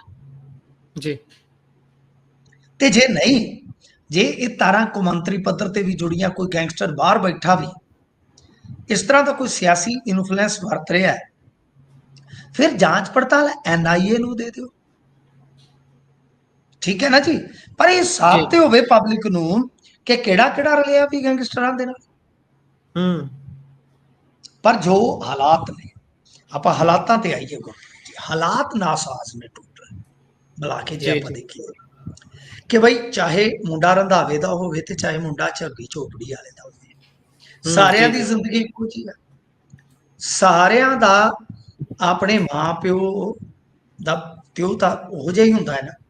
ਬਈ ਜੀ, ਜੀ, ਹੁਣ ਇਹ ਗੱਲ ਵੇਖਣ ਵਾਲੀ ਹੈ ਸਾਹਿਬ ਜੀ ਕਿ ਬਈ ਸਾਡੇ ਇੱਥੇ ਸੇਫ ਕੌਣ ਹੈ। ਜੇ ਸੁਖਜਿੰਦਰ ਰੰਧਾਵਾ ਜਿਹਦੇ ਕੋਲ ਇੰਨੀ ਸਿਕਿਉਰਿਟੀ ਆ, ਸਾਬਕਾ ਉਹ ਡਿਪਟੀ ਚੀਫ ਮਿਨਿਸਟਰ ਆ, ਹੋਮ ਮਿਨਿਸਟਰ ਉਹ ਰਹਿ ਚੁੱਕਾ, ਮੈਂਬਰ ਪਾਰਲੀਮੈਂਟ ਮੌਜੂਦਾ ਹੈ, ਕਿੰਨੇ ਵਾਰ ਵਿਧਾਇਕ ਰਹਿ ਚੁੱਕਾ ਹੈ, ਜੇ ਉਹਦਾ ਮੁੰਡਾ ਅੰਡਰ ਥ੍ਰੈਟ ਫੀਲ ਕਰ ਰਿਹਾ ਹੈ ਤਾਂ ਆਮ ਜੀ, ਬੰਦਾ ਤੁਸੀਂ ਦੇਖੋ ਕਿ ਕਾਰੋਬਾਰੀ ਹੋਏਗਾ ਜਾਂ ਆਮ ਜਿਹਦਾ ਕੋਈ ਜ਼ੋਰ ਨਹੀਂ ਹੈ, ਜਿਹਦੀ ਕੋਈ ਪੁਲਿਸ ਦੇ ਵਿੱਚ ਅਪਰੋਚ ਨਹੀਂ, ਉਹ ਕਿਸ ਤਰ੍ਹਾਂ ਇਸ ਮਾਹੌਲ ਦੇ ਵਿੱਚ ਤੁਸੀਂ ਦੇਖੋ ਕਿ ਜੀ ਰਿਹਾ ਹੋਏਗਾ। ਇਸ ਗੱਲ ਦੀ ਵੀ ਕਿਤੇ ਨਾ ਕਿਤੇ ਆਪਾਂ ਨੂੰ ਕਹਿ ਲਓ ਕਿ ਤਹਿ ਫਰੋਲਣੀ ਚਾਹੀਦੀ ਆ। ਜੀ, ਜੀ। ਤਹਿ ਤਾਂ ਫਰੋਲੀ ਜਾਣੀ ਚਾਹੀਦੀ ਹੈ, ਕਿਉਂਕਿ ਫੇਰ ਹੀ ਕੋਈ ਪਰਤ ਦਰ ਪਰਤ ਗੱਲ ਖੁੱਲੂਗੀ ਤਾਂ ਫੇਰ ਹੀ ਕਹਾਂਗੇ, ਨਹੀਂ ਤਾਂ ਇਹ ਪਿਛਲਿਆਂ ਨੂੰ ਭੰਡੀ ਜਾਣਗੇ ਤੇ ਜਿਹੜੇ ਨਵੇਂ ਬੈਠੇ ਨੇ ਉਹ ਇਹਨਾਂ ਨੂੰ ਭੰਡੀ ਜਾਣਗੇ, ਗੱਲ ਐਂ ਹੀ ਤੁਰਦੀ ਰਹੂਗੀ, ਹੱਲ ਕੋਈ ਨਹੀਂ ਹੋਣਾ। ਸੋ ਸੋ ਜੇਕਰ ਅੱਗੇ ਚਲੀਏ ਤਾਂ ਉਧਰ ਫਾਜ਼ਿਲਕਾ ਪਹੁੰਚੇ ਸੀ ਅੱਜ ਕੇਜਰੀਵਾਲ ਸਾਹਿਬ ਤੇ ਮਾਨ ਸਾਹਿਬ, ਤੇ ਮੈਂ ਦੇਖ ਰਿਹਾ ਸੀ ਕਲਾਸਰੂਮ 'ਚ ਬੱਚੀਆਂ ਬੈਠੀਆਂ ਸੀ, ਉਹਨਾਂ ਦੇ ਨਾਲ ਕਿਤਾਬਾਂ ਦੇਖ ਰਹੇ ਸੀ ਆਪਣੇ ਮੁੱਖ ਮੰਤਰੀ ਸਾਹਿਬ, ਤੇ ਕਹਿੰਦੇ ਸਿਲੇਬਸ ਦੇ ਵਿੱਚ ਨਸ਼ੇ ਨੂੰ ਲੈ ਕੇ ਨਵਾਂ ਪਾਠਕ੍ਰਮ ਸ਼ਾਮਿਲ ਕੀਤਾ ਗਿਆ। ਵੇਖੋ ਗੱਲ ਇਹ ਆ ਕਿ ਬਈ ਜੋ ਪਾਠਕ੍ਰਮ ਹੈ ਤਾਂ ਉਹ ਤਾਂ ਵਧੀਆ ਗੱਲ ਆ ਕਿ ਨਸ਼ਾ ਵਿਰੋਧੀ ਜੀ, ਪਾਠਕ੍ਰਮ ਜਿਹੜਾ ਹੈ ਉਹ ਇਹਨਾਂ ਨੇ ਸ਼ਾਮਲ ਕੀਤਾ, ਉਹਦੀ ਸ਼ਮੂਲੀਅਤ ਗੁੱਡ ਗੱਲ ਹੈ। ਕਿਉਂਕਿ ਮੈਂ ਕੁਝ ਚੀਜ਼ਾਂ ਜਿਹੜੀਆਂ ਨੇ ਉਹ ਸਿਰਫ ਅੰਨੀ ਆਲੋਚਨਾ ਦੀ ਭੇਂਟ ਨਹੀਂ ਚਾੜਦਾ ਕਿ ਬਈ ਜਿਹੜੀਆਂ ਗੱਲਾਂ ਅਸੀਂ ਮੰਗ ਦੇ ਰੂਪ ਚ ਕਦੇ ਕਹੀਆਂ ਹੋਣ ਕਿ ਬਈ ਇਦਾਂ ਦਾ ਸਿਸਟਮ ਵੀ ਹੋਣਾ ਚਾਹੀਦਾ, ਜੀ, ਅੱਜ ਆਪਾਂ ਕਹੀਏ ਕਿ ਇਹ ਸੱਤਾ ਚ ਆ ਗਏ ਆ ਹੁਣ ਇਹ ਗੱਲ ਝੂਠੀ ਹੈ, ਨਹੀਂ, ਇਹਨਾਂ ਦੀ ਇਹ ਪਹਿਲ ਕਦਮੀ ਬੜੀ ਸ਼ਾਨਦਾਰ ਹੈ। ਕਿਉਂ? ਕਿਉਂਕਿ 9ਵੀਂ 10ਵੀਂ 11ਵੀਂ 12ਵੀਂ ਇਹ ਕੁਝ ਇਸ ਤਰ੍ਹਾਂ ਦੀਆਂ ਕਲਾਸਾਂ ਹਨ ਜਿੱਥੋਂ ਬੰਦਾ ਜਾਂ ਬੱਚਾ ਬਹੁਤ ਜਲਦੀ ਥੜਕਦਾ ਹੈ। ਤੇ ਅੱਜ ਕੱਲ ਮੈਂ ਪੂਰੀ ਜ਼ਿੰਮੇਵਾਰੀ ਨਾਲ ਕਹਿਣਾ ਕਿ ਕੁਝ ਇਹਨਾਂ ਕਲਾਸਾਂ ਦੇ ਬੱਚੇ ਜਿਹੜੇ ਆ ਉਹ ਕੈਪਸੂਲ ਵਗੈਰਾ ਲੈਣ ਲੱਗ ਪਏ ਆ, ਚੈਨੀ ਖੈਨੀ ਵਗੈਰਾ ਲੈਂਦੇ ਆ। ਇਹ ਜੀ, ਪਹਿਲਾਂ ਵੀ ਸੀ, ਪਰ ਪਹਿਲਾਂ ਹਾਈ ਸਕੂਲ ਪਾਸ ਆਊਟ ਹੋਣ ਤੋਂ ਬਾਅਦ ਹੀ ਕਿਤੇ ਨਾ ਕਿਤੇ ਇਹ ਚੀਜ਼ਾਂ ਹੁੰਦੀਆਂ ਸੀ। ਹਾਈ ਸਕੂਲ ਤੱਕ ਬੱਚੇ ਇਸ ਤਰ੍ਹਾਂ ਦੀਆਂ ਚੀਜ਼ਾਂ ਇਸਤੇਮਾਲ ਨਹੀਂ ਸਨ ਕਰਿਆ ਕਰਦੇ, ਕਿਤੇ ਭਾਵੇਂ ਕੋਈ ਵਿਰਲਾ ਟਾਮਾ ਮਾਮਲਾ ਹੋਵੇ। ਤਾਂ ਇਹ ਤੇ ਚਲੋ ਚੰਗੀ ਗੱਲ ਆ ਕਿ ਜੀ, ਪ੍ਰੇਰਨਾ ਸਰੋਤ ਬਣੇਗਾ, ਇਹ ਸਿਲੇਬਸ ਬਹੁਤ ਅੱਛੀ ਗੱਲ ਆ। ਪਰ ਮੈਨੂੰ ਜੀ, ਹੈਰਾਨਗੀ ਹੋਈ ਅੱਜ, ਇਹ ਜਿਹੜਾ ਸਮਾਗਮ ਹੋਇਆ ਬਿਲਕੁਲ ਸਾਡੇ ਲਾਗੇ ਹੀ ਆ, 20-30 ਕਿਲੋਮੀਟਰ ਦਾ ਦੂਰ ਦਾ ਇੱਕ ਕਸਬਾ ਹੈ ਅਰਨੀ ਵਾਲਾ, ਜੀ, ਕਿਤੇ ਲੰਘੋ ਤੇ ਮਠਿਆਈ ਜ਼ਰੂਰ ਉੱਥੋਂ ਦੀ ਖਾਣੀ, ਆਹਾ ਹਾ ਹਾ ਕਰੋਗੇ ਤੁਸੀਂ, ਬੜਾ ਮਜ਼ਾ ਆਏਗਾ। ਤੋ ਮਤਲਬ ਉੱਥੇ ਇਹ ਪੁੱਜੇ ਨੇ, ਮੈਨੂੰ ਜੀ, ਇੱਕ ਗੱਲ ਦੀ ਸਮਝ ਨਹੀਂ ਆਈ। ਮੈਂ ਸਵੇਰੇ ਵੀ ਆਪਦੀ ਪੋਸਟ ਦੇ ਵਿੱਚ ਇਸ ਗੱਲ ਦਾ ਆਪਣਾ ਕਹਿ ਲਓ ਕਿ ਪ੍ਰਗਟਾਵਾ ਕੀਤਾ ਸੀਗਾ ਕਿ ਭਾਈ ਜੀ, ਇੱਥੋਂ ਸਾਡੇ 8 ਜ਼ਿਲ੍ਹਿਆਂ ਦੇ 2000 ਟੀਚਰ ਇਹਨਾਂ ਨੇ ਖੜੇ ਨੇ ਘੱਟੋ ਘੱਟ, ਜਿਨ੍ਹਾਂ ਨੂੰ ਜੀ, ਕਿਹਾ ਗਿਆ ਕਿ ਲੇਡੀ ਟੀਚਰ ਪਰਸ ਨਹੀਂ ਖੜਨਗੇ, ਜੀ, ਪਾਣੀ ਦੀ ਬੋਤਲ ਜਿਹੜੀ ਹੈ ਸਿਰਫ ਪਾਰਦਰਸ਼ੀ ਉਹੀ ਹੋਏਗੀ, ਕਿਸੇ ਨੇ ਜੀ, ਆਪਣਾ ਨਿੱਜੀ ਵਹੀਕਲ ਨਹੀਂ ਲੈ ਕੇ ਜਾਣਾ, ਵਗੈਰਾ ਵਗੈਰਾ ਵਗੈਰਾ। ਮੈਂ ਜੀ, ਹੈਰਾਨ ਹਾਂ ਕਿ ਇਹਨਾਂ ਨੇ ਇੱਥੋਂ ਤੱਕ ਕਹਿ ਦਿੱਤਾ ਕਿ ਮਿੱਠੀ ਚੇਅਰ ਤੇ ਬੈਠਣਾ ਹੈ ਤੇ ਉਦੋਂ ਤੱਕ ਨਹੀਂ ਬੈਠਣਾ ਔਰ ਨਹੀਂ ਉੱਠਣਾ ਜਦ ਤੱਕ ਬਾਈ ਜੀ ਪ੍ਰੋਗਰਾਮ ਖਤਮ ਨਹੀਂ ਹੁੰਦਾ। ਇਹਦਾ ਮਤਲਬ ਹੈ ਕਿ ਕੱਲ ਤੁਹਾਨੂੰ ਯਾਦ ਹੋਣਾ ਕਿ ਜਦੋਂ ਸੁਨਾਮ ਦੇ ਵਿੱਚ ਕੇਜਰੀਵਾਲ ਸਾਹਿਬ ਭਾਸ਼ਣ ਦੇਣ ਲੱਗੇ ਸਨ, ਤੁਰੰਤ ਲੋਕਾਂ ਨੇ ਪੰਡਾਲ ਛੱਡਣਾ ਸ਼ੁਰੂ ਕਰ ਦਿੱਤਾ ਸੀਗਾ ਤੇ ਫਿਰ ਉੱਤੇ ਹਾਲਤ ਇਦਾਂ ਦੀ ਬਣ ਗਈ ਸੀ ਕਿ ਬਈ ਕਹਿਣਾ ਪਿਆ ਖਾਲੀ ਕੁਰਸੀ ਹਿਣਕਦੀ ਉੱਤੇ ਨਾ ਦੀਦਾ ਕੋਈ ਸਰੀਰ, ਐਦਾਂ ਦੇ ਹਾਲ ਬਣ ਗਏ ਸਨ। ਤਾਂ ਇਹਨਾਂ ਨੇ ਕਿਹਾ ਕਿ ਘੱਟੋ ਘੱਟ ਚਲੋ ਅਧਿਆਪਕਾਂ ਨਾਲ ਜੁੜਿਆ ਮਸਲਾ ਹੈ ਤੇ ਬਈ ਅਧਿਆਪਕ ਹੀ ਇਕੱਠੇ ਕਰ ਲਏ ਜਾਣ। ਹਾਲਾਂਕਿ ਜਿਹੜੇ ਕੁਝ ਬੇਰੁਜ਼ਗਾਰ ਸੀਗੇ ਉਹਨਾਂ ਨੂੰ ਫੇਰ ਅੱਜ ਨਜ਼ਰਬੰਦ ਕਰ ਲਿਆ ਜਾਂ ਉਹਨਾਂ ਨੂੰ ਧੱਕਾ ਮੁੱਖੀ ਕਰਕੇ ਦੂਰ ਹਟਾ ਦਿੱਤਾ ਗਿਆ। ਦੇਖੋ ਹੁਣ ਮਸਲਾ ਜਿਹੜਾ ਉਹ ਇਹੋ ਆ ਕਿ ਕੱਲ ਆਪਾਂ ਵੇਖਿਆ ਹੈ, ਤੁਹਾਂ ਵੀ ਵੇਖਿਆ ਤੇ ਮੈਂ ਵੀ ਵੇਖਿਆ ਹੈ ਜੀ, ਕਿ ਰਾਜ ਪੱਧਰੀ ਸਮਾਗਮ ਹੋ ਕੇ ਹਟਿਆ, ਸ਼ਹੀਦਾਂ ਜੀ, ਦੀ ਯਾਦ ਦੇ ਵਿੱਚ ਪ੍ਰੋਗਰਾਮ ਹੋਵੇ। ਤੁਸੀਂ ਇਸ ਤਰ੍ਹਾਂ ਦੀ ਸਕੀਮ ਜੇਕਰ ਉੱਥੇ ਲਾਗੂ ਕਰ ਦਿੰਦੇ ਤੇ ਮੇਰੇ ਖਿਆਲ ਦੇ ਨਾਲ ਨਾਲੇ ਤੁਹਾਡਾ ਸਮਾਂ ਬਚਦਾ, ਨਾਲੇ ਟੈਕਸ ਪੇਅਰਸ ਦੀ ਪੈਸੇ ਦੀ ਜਿਹੜੀ ਬਰਬਾਦੀ ਉਹ ਨਾ ਹੁੰਦੀ। ਤੇ ਨਾਲੇ ਤੁਸੀਂ ਇਹ ਹਿਸਾਬ ਲਾ ਲਓ ਕਿ ਇੱਕ ਰੈਗੂਲਰ ਟੀਚਰ ਹੈ ਜਿਹੜਾ, ਹਾਲਾਂਕਿ ਇਹਨਾਂ ਨੇ ਕੱਚੇ ਟੀਚਰ ਵੀ ਨਹੀਂ ਖੜੇ ਸਾਹਿਬ, ਜੀ। ਕੱਚੇ ਟੀਚਰ ਇਸ ਕਰਕੇ ਨਹੀਂ ਕਿਉਂਕਿ ਕਿਤੇ ਮੁਰਦਾਬਾਦ ਨਾ ਹੋ ਜਾਵੇ। ਤਾਂ ਕਮਾਲ ਜੀ, ਦੀ ਜੀ। ਗੱਲ ਹੈ ਕਿ ਰੈਗੂਲਰ ਟੀਚਰ ਇਹਨਾਂ ਨੇ ਖੜੇ ਨਹੀਂ ਹੁੰਦੇ। ਹੁਣ ਗੁਰਪ੍ਰੀਤ ਜੀ ਰੈਗੂਲਰ ਟੀਚਰ ਦੀ ਤਨਖਾਹ ਲੱਖ ਰੁਪਈਆ ਲਾ ਲਓ ਤੇ ਜੀ, 30 ਦਿਨਾਂ ਚ ਉਹਨੂੰ ਵੰਡ ਲਓ, 30-3500 ਰੁਪਈਆ ਤਨਖਾਹ ਹੋ ਗਈ ਇੱਕ ਦਿਨ ਦੀ। ਜੀ, ਜੀ, ਤੁਸੀਂ ਹਿਸਾਬ ਲਾ ਲਓ 2000 ਟੀਚਰ ਨੂੰ ਮਲਟੀਪਲਾਈ ਕਰ ਲਓ ਕਿ ਕਿੰਨਾ ਪੈਸਾ ਤੇ ਉਹ ਬਰਬਾਦ ਹੋ ਗਿਆ। ਸਰਕਾਰੀ ਬੱਸਾਂ ਢੋਆ ਢੁਆਈ ਵਾਸਤੇ ਜੀ, ਕਿੰਨਾ ਪੈਸਾ ਹੋ ਗਿਆ। ਮਾਨ ਸਾਹਿਬ ਦਾ ਕਾਫਲਾ ਚੰਡੀਗੜ੍ਹੋਂ ਚੱਲਿਆ, ਕੇਜਰੀਵਾਲ ਸਾਹਿਬ ਦਾ ਅੱਡ ਤੋਂ ਹੋਏਗਾ ਸ਼ਾਇਦ, ਉਹ ਸਾਰੇ ਜੀ, ਸਿੱਖਿਆ ਮੰਤਰੀ ਸਾਡੇ ਬੈਂਸ ਸਾਹਿਬ ਉਹ ਕਿੱਥੋਂ ਪਹੁੰਚੇ ਨੇ। ਤਾਂ ਗੱਲ ਇਹ ਹੈ ਕਿ ਇੰਨਾ ਧਨ ਬਰਬਾਦ ਕਰਕੇ ਤੁਸੀਂ ਇੱਕ ਈਵੈਂਟ ਕਰ ਲਿਆ, ਪਰ ਇਸ ਨੂੰ ਜੇ ਤੁਸੀਂ ਕੱਲ ਹੀ ਨਿਬੇੜ ਦਿੰਦੇ ਤਾਂ ਮੇਰੇ ਖਿਆਲ ਦੇ ਨਾਲ ਜਿੰਨੀ ਤੁਹਾਡੀ ਕੱਲ ਆਲੋਚਨਾ ਹੋਈ ਕੁਝ ਮੁੱਦਿਆਂ ਨੂੰ ਲੈ ਕੇ, ਉਸ ਆਲੋਚਨਾ ਦੇ ਬਰੋਬਰ ਇਹ ਗੱਲ ਚੰਗੀ ਚੱਲਣੀ ਸੀ। ਮੇਰੇ ਵਰਗੇ ਬੰਦਿਆਂ ਨੇ ਕਹਿਣਾ ਸੀਗਾ ਕਿ ਨਹੀਂ ਯਾਰ ਆਹ ਗੱਲ ਇਹਨਾਂ ਨੇ ਵਿੱਚ ਦੀ ਚੰਗੀ ਵੀ ਕੀਤੀ ਆ, ਪਰ ਇਹਨਾਂ ਨੇ ਦੂਜੇ ਦਿਨ ਹੀ ਲਗਾਤਾਰ ਕਹਿ ਲਓ ਕਿ ਇਸ ਤਰ੍ਹਾਂ ਦਾ ਈਵੈਂਟ ਰੱਖ ਲਿਆ ਤੇ ਉਹਦੇ ਵਿੱਚ ਇਹਨਾਂ ਨੇ ਆ ਕੇ ਇਹ ਸਭ ਕੁਝ ਜਿਹੜਾ ਕੀਤਾ, ਤਾਂ ਉਹਦੇ ਵਿੱਚ ਆਪਾਂ ਕਹਿ ਸਕਦੇ ਹਾਂ ਕਿ ਗੱਲਾਂ ਜਿਹੜੀਆਂ ਨੇ ਉਹ ਠੀਕ ਨਹੀਂ ਹੈ। ਇਸ ਤੋਂ ਬਾਅਦ ਅਬੋਹਰ ਵਿਖੇ ਵੀ ਗਏ ਨੇ ਸੀਐਮ ਮਾਨ ਕੇਜਰੀਵਾਲ ਸਾਹਿਬ, ਕਿਉਂਕਿ ਤੁਹਾਨੂੰ ਪਤਾ ਹੀ ਆ ਸ਼ੋਰੂਮ ਦਾ ਮਾਲਕ ਜਿਹੜਾ ਵੇਅਰਵੈਲ ਦਾ ਮਾਲਕ ਸੀ ਸੰਜੇ, ਉਸਦਾ ਕਤਲ ਹੋ ਜੀ, ਗਿਆ ਸੀਗਾ ਪਿਛਲੇ ਦਿਨੀ। ਤਾਂ ਉਹਨਾਂ ਦੇ ਘਰੇ ਗਏ, ਪਤਾ ਨਹੀਂ ਕਿਹੜੇ ਮੂੰਹ ਨਾਲ ਗਏ, ਕਿਉਂਕਿ ਉਹਨਾਂ ਦੇ ਤੇ ਹਥਿਆਰੇ ਜਿਹੜੇ ਸੀਗੇ, ਸ਼ਾਰਪ ਸ਼ੂਟਰ ਸੀਗੇ ਜਿਹੜੇ, ਉਹ ਤੇ ਹੁਣ ਤੱਕ ਫੜੇ ਨਹੀਂ ਗਏ। ਤੇ ਗੱਲ ਫਿਰ ਜੀ, ਅੱਜ ਇਹਨਾਂ ਨੇ ਜਿਹੜੀ ਕੀਤੀ ਆ ਉਹ ਉਹੀ ਆ ਕਿ ਕਾਂਗਰਸ ਹੰਝੂ ਵਹਾ ਰਹੀ ਆ ਜੀ, ਪਿਛਲੀਆਂ ਸਰਕਾਰਾਂ ਦੇ ਮੰਤਰੀ ਨਸ਼ਾ ਸਪਲਾਈ ਕਰਦੇ ਸੀ, ਤਸਕਰਾਂ ਨੂੰ ਘਰਾਂ ਦੇ ਵਿੱਚ ਰੱਖਿਆ ਸੀ ਵਗੈਰਾ ਵਗੈਰਾ, ਨਾ ਤੇ ਉਹਨਾਂ ਨੇ ਫਿਰ ਕੀ ਲੈਣਾ। ਤਾਂ ਮਤਲਬ ਕਿ ਕੁੱਲ ਮਿਲਾ ਕੇ ਇਹੋ ਹੀ ਗੱਲਾਂ ਨੇ, ਇਹੋ ਹੀ ਬਾਤਾਂ ਨੇ। ਮਾਨ ਸਾਹਿਬ ਵੀ ਇਹੀ ਗੱਲਾਂ ਕਿ ਅਸੀਂ ਇੱਕ ਫੜਿਆ, ਸਾਰੀਆਂ ਪਾਰਟੀਆਂ ਨੂੰ ਦਰਦ ਹੋ ਰਿਹਾ, ਮਾਲੀ ਬੇਈਮਾਨ ਹੋ ਜਾਏ ਤੇ ਕੀ ਹੋਏਗਾ, ਸੁਖਬੀਰ ਤੋਂ ਸਾਲੇ ਤੋਂ ਇਲਾਵਾ ਕਿਸੇ ਨੂੰ ਜਾਣਦੇ ਹੀ ਨਹੀਂ, 3 ਸਾਲਾਂ ਦੇ ਵਿੱਚ ਸਕੂਲਾਂ ਦੀ ਅਸੀਂ ਸੂਰਤ-ਹਾਲ ਬਦਲ ਦਿੱਤੀ ਹੈ। ਮਤਲਬ ਕਿ ਉਹੀ ਇਹਨਾਂ ਦਾ ਜਿਹੜਾ ਆਮ ਤੌਰ ਤੇ ਆਪਾਂ ਜਾਣਿਆ ਪਛਾਣਿਆ ਭਾਸ਼ਣ ਦੇਖਦੇ ਹਾਂ, ਉਹੀ ਭਾਸ਼ਣ ਅੱਜ ਵੀ ਇੱਥੇ ਇਹਨਾਂ ਨੇ ਕੀਤਾ ਹੈ। ਜੀ। ਸੋ ਜੇਕਰ ਮੈਂ ਅਗਲੀ ਖਬਰ ਦੇ ਉੱਪਰ ਚੱਲਾਂ, ਜੇਕਰ ਪਿਤਾ ਸਾਧੂ ਹੋਵੇ ਤੇ ਪੁੱਤ ਭਗੌੜਾ ਹੋ ਜਾਵੇ ਤੇ ਫਿਰ ਉਹਨੂੰ ਕੀ ਕਹਾਂਗੇ ਜੀ? ਪਾਇਓ ਜ਼ਰਾ ਚਾਨਣਾ। ਪੁੱਤ ਸਾਧੂ ਤੇ ਨਹੀਂ, ਪੁੱਤ ਪਿਓ ਸਾਧੂ। ਪਿਓ ਸਾਧੂ ਤੇ ਪੁੱਤ ਭਗੌੜਾ। ਜੀ, ਤਾਂ ਭਾਈ ਹੁਣ ਗੱਲ ਇਹ ਆ ਕਿ ਭਾਈ ਇਹਦੇ ਵਿੱਚ ਤੇ ਹੁਣ ਝੁੱਗਾ ਚੌੜ ਨਹੀਂ, ਹੁਣ ਫਿਰ ਝੁੱਗਾ ਹੀ ਚੌੜਾ, ਇਹਦਾ ਝੁੱਗਾ ਜੀ, ਚੌੜ ਨਹੀਂ ਹੋਇਆ, ਝੁੱਗਾ ਚੌੜਾ ਹੀ ਹੋ ਗਿਆ। ਗੱਲ ਇਹ ਆ ਕਿ ਗੁਰਪ੍ਰੀਤ ਜੀ ਕੱਲ ਆਪਾਂ ਗੱਲ ਕੀਤੀ ਸੀ ਕਿ ਐਸਐਚਓ ਭਗੌੜੀ ਹੋ ਗਈ। ਜੀ, ਜੀ, ਸਾਨੂੰ ਤੇ ਖਬਰਾਂ ਕਰਦਿਆਂ ਨੂੰ ਸ਼ਰਮ ਆਉਂਦੀ ਆ ਕਿ ਹੁਣ ਇਹ ਮੰਤਰੀ ਰਹਿ ਚੁੱਕਿਆ। ਦੇਖੋ ਪਹਿਲੀ ਗੱਲ ਇਹ ਆ ਕਿ ਇਹਨਾਂ ਨੇ ਇਹੋ ਜਿਹੇ ਸਾਧੂ ਸਿੰਘ ਨੇ ਪੁੱਠੇ ਪੰਗੇ ਲੈ ਕਿ ਜੀ, ਕਦੇ ਰੁੱਖਾਂ ਤੇ ਚੜ ਗਿਆ ਤੇ ਰੁੱਖਾਂ ਤੋਂ ਉਤਰਿਆ ਤੇ ਉੱਥੇ ਫਸ ਗਿਆ, ਕਦੇ ਜੀ, ਮਨੀ ਲਾਂਡਰਿੰਗ ਫਲਾਣਾ। ਇਹਦੇ ਤੇ ਮੈਨੂੰ ਲੱਗਦਾ ਕਿ ਆਮ ਆਦਮੀ ਪਾਰਟੀ ਵਾਲੇ ਜਿੰਨੇ ਸਾਲ ਆ ਉਦੋਂ ਥੋੜੇ ਪੌਣੇ ਕਾਣੇ ਭਾਵੇਂ ਬਾਹਰ ਗੁਜ਼ਰੇ ਹੋਣ, ਬਾਕੀ ਸਮਾਂ ਤੇ ਇਹਦਾ ਜੇਲ੍ਹਾਂ 'ਚ ਹੀ ਗੁਜ਼ਰ ਗਿਆ। ਤੇ ਜੀ, ਉਦੋਂ ਜਿਵੇਂ ਰਵਿੰਦਰ ਗਰੇਵਾਲ ਦਾ ਗਾਣਾ ਸੀ ਨਾ, ਫਿਰ ਉਹੋ ਜਿਹੇ ਟਾਈਮ ਤੇ ਰੱਬ ਨਹੀਂ ਚੇਤੇ ਆਉਂਦਾ। ਗੱਲ ਇਹ ਆ ਕਿ ਜੀ, ਇਹਨਾਂ ਨੂੰ ਉਸ ਵੇਲੇ ਰੱਬ ਨਹੀਂ ਸੀ ਚੇਤੇ, ਤੇ ਐਸਾ ਸਮੇਂ ਨੇ ਭੁਆਂਟਣੀ ਦੇ ਕੇ ਸੁੱਟਿਆ ਕਿ ਹੁਣ ਸਾਧੂ ਲੱਭਿਆ ਨਹੀਂ ਲੱਭਦੇ। ਅਸਲ ਦੇ ਵਿੱਚ ਗੱਲ ਇਹ ਆ ਕਿ ਮਨੀ ਲਾਂਡਰਿੰਗ ਦਾ ਜਦੋਂ ਮਾਮਲਾ ਹੋਵੇ, ਤੁਹਾਨੂੰ ਪਤਾ ਹੀ ਆ, ਤਾਂ ਇਹ ਬੜਾ ਅਜੀਬੋ-ਗਰੀਬ ਮਾਮਲਾ ਹੈ ਕਿ ਹਰਪ੍ਰੀਤ ਸਿੰਘ ਪੀਓ ਕਰਾਰ ਦੇ ਦਿੱਤਾ ਹੈ, ਪਰ ਕੀ ਉਹ ਜੀ, ਇਸ ਮੁਲਕ ਦੇ ਵਿੱਚ ਹੈ ਵੀ ਇੱਕ ਵੱਡਾ ਸਵਾਲ ਹੈ। ਕਿਉਂਕਿ ਅੱਜ ਕੱਲ ਤੁਹਾਨੂੰ ਪਤਾ ਹੀ ਆ, ਜਦੋਂ ਕੋਈ ਸੱਤਾ ਚੋਂ ਵੇਖੋ, ਤੁਸੀਂ ਕੱਲ ਵੀ ਥੋੜਾ ਜਿਹਾ ਹਿੰਟ ਦਿੱਤਾ ਸੀ, ਮੈਂ ਵੀ ਦਿੱਤਾ ਸੀਗਾ ਕਿ ਆਸਟ੍ਰੇਲੀਆ ਦੇ ਵਿੱਚ 14 ਫੇਰੀਆਂ।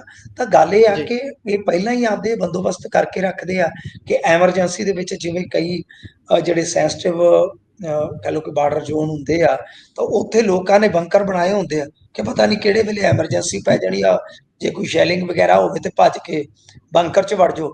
ਇਹਨਾਂ ਨੇ ਬਾਹਰ ਜਾ ਕੇ ਬੰਕਰ ਬਣਾਏ ਹੁੰਦੇ ਨੇ ਵੀ ਜਿੱਦਾਂ ਜੀ, ਹੀ ਵਿਰੋਧੀ ਧਿਰ ਦੀ ਸਰਕਾਰ ਆਵੇ, ਜਿਹੜੇ ਜੀ ਤੋਂ ਨਿਕਲਦਾ ਬਈ ਲੈ ਦੇ ਕੇ ਨਿਕਲ ਜਾਓ, ਨਿਕਲ ਹੁੰਦਾ। ਜੀ, ਯਾਨੀ ਜਿਹੜਾ ਲੈ ਗਿਆ, ਜਿਹੜਾ ਰਹਿ ਗਿਆ। ਤਾਂ ਇਹ ਮਤਲਬ ਕਿ ਇਹਨਾਂ ਨੇ ਬਾਹਰ ਸੁਰੱਖਿਅਤ ਬੰਕਰ ਬਣਾ ਲਏ ਨੇ ਆਪਦੇ, ਤੇ ਜਦੋਂ ਜੀ, ਸਰਕਾਰ ਆ ਜਾਵੇ ਕਿਆ ਗਿਆ ਹੋਏਗਾ, ਰਣਨੀਤੀ ਹੋਏਗੀ ਕਿ ਫਿਰ ਉਦੋਂ ਬੈਕ ਗੇਅਰ ਲਾ ਲਿਓ, ਉਦੋਂ ਆ ਜਾਓ ਬੈਕ ਮਾਰ ਕੇ। ਤਾਂ ਇਸ ਤਰ੍ਹਾਂ ਜੋ ਚੱਲ ਰਿਹਾ ਹੈ, ਇਹ ਸਾਡੀ ਪੁਲਿਸ ਦੀ ਵੀ ਨਾਕਾਮੀ ਹੈ। ਰਾਜੀ ਤੋਂ ਲੈ ਕੇ ਅਰਸ਼ਪ੍ਰੀਤ ਕੌਰ, ਇਹ ਹਰਪ੍ਰੀਤ ਸਿੰਘ, ਪਤਾ ਨਹੀਂ ਕਿੰਨੇ ਕੁ ਬੰਦੇ ਜਿਹੜੇ ਲੰਘ ਗਏ। ਅਸੀਂ ਤਾਂ ਮੇਲ ਚੌਕਸੀ ਹੋਰਾਂ ਨੂੰ ਰੋਂਦੇ ਸਾਂ ਕਿ ਵਿਜੇ ਮਾਲੀਆ ਹੋਰੀ ਟੱਪੇ, ਐਸਾ ਟੱਪੇ ਆ ਕਿ ਮੁੜ ਕੇ ਮਾਹੀਆ ਟੱਪੇ ਤੇ ਮੋਦੀ ਸਾਹਿਬ ਨੇ ਬਥੇਰੀ ਵਾਰ ਗਾਏ ਨੇ, ਪਰ ਉਹ ਨਹੀਂ ਮੁੜੇ। ਜੀ ਹੁਣ ਨਹੀਂ ਮੁੜਦੇ, ਯਾਰ ਨਹੀਂ ਚੰਡੀਗੜ੍ਹ ਵਾਲੀਏ, ਤਾਂ ਮਤਲਬ ਕਿ ਉਹ ਤੇ ਮੁੜੇ ਹੀ ਨਹੀਂ। ਉਸ ਤੋਂ ਬਾਅਦ ਉਹਨਾਂ ਨੂੰ ਕੀ ਰੋਨੇ ਆ ਕਿ ਇੱਥੋਂ ਜਿਹੜੇ ਪੰਜਾਬ ਚੋਂ ਨੱਸੇ ਨੇ ਸਿੰਗਲੇ ਵਰਗੇ, ਉਹ ਹੀ ਨਹੀਂ ਮੁੜੇ। ਜੀ ਇਹ ਕਿਹੜਾ ਮੇਹੁਲ ਚੌਕਸੀ ਤੋਂ ਘੱਟ ਨੇ ਜੀ, ਉਸ ਤੋਂ 2 ਕਦਮ ਅੱਗੇ ਹੀ ਹੋਣਗੇ।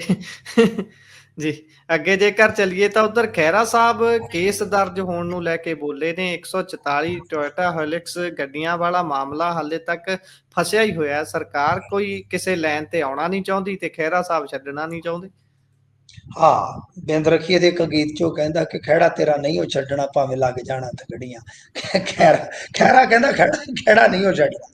ਤਾਂ ਗੱਲ ਇਹ ਆ ਜੀ ਕਿ ਉਹ 144 ਦੱਬੀ ਫਿਰਦੇ ਆ, ਦਫਾ 144 ਬੜੀ ਮਸ਼ਹੂਰ ਜੀ ਹੁੰਦੀ, ਤੁਹਾਨੂੰ ਯਾਦ ਆ।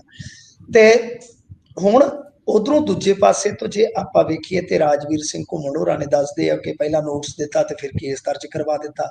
ਖਹਿਰਾ ਕਹਿੰਦੇ ਨੇ ਕਿ ਬਈ ਮੈਨੂੰ ਤਾਂ ਨੋਟਿਸ ਮਿਲਿਆ ਨਹੀਂ। ਤੇ ਜਿਹੜਾ ਜੀ ਮੀਡੀਆ ਕਹਿੰਦੇ, ਮੈਂ ਇਸੇ ਕਰਕੇ ਕੇਜੀ ਮੀਡੀਆ ਦਾ ਨਾਮ ਦਿੱਤਾ ਇਹਨਾਂ ਨੂੰ, ਕੇਜਰੀਵਾਲ ਮੀਡੀਆ ਬਣ ਗਿਆ ਕਿ ਮੇਰਾ ਕੋਈ ਜੀ ਪੱਖ ਨਹੀਂ ਜਾਣਿਆ। ਮੈਨੂੰ ਤਾਂ ਨੋਟਿਸ ਹੀ ਨਹੀਂ ਮਿਲਿਆ ਹੁਣ ਤੱਕ। ਜਦੋਂ ਹੂੰ ਤੱਕ ਕਿਸੇ ਨੂੰ ਕੋਈ ਰਿਸੀਵਿੰਗ ਨਹੀਂ ਹੁੰਦੀ ਗੁਰਪ੍ਰੀਤ ਜੀ, ਉਹਨੂੰ ਕੇਸ ਦਾ ਕੀ ਪਤਾ ਲੱਗੇਗਾ, ਕੀ ਕਨਫਰਮ ਹੋਏਗਾ। ਜੀ ਜੀ ਅਸਲ ਦੇ ਵਿੱਚ ਇਹ ਗੱਲਾਂ ਜਿਹੜੀਆਂ ਨੇ ਗੁਰਪ੍ਰੀਤ ਜੀ, ਇਹ ਸਿਆਸਤ ਜਿਹੜੀ ਆ ਉਹ ਇੱਕ ਵੱਖਰੀ ਕਿਸਮ ਦੀ ਹੋ ਗਈ ਆ।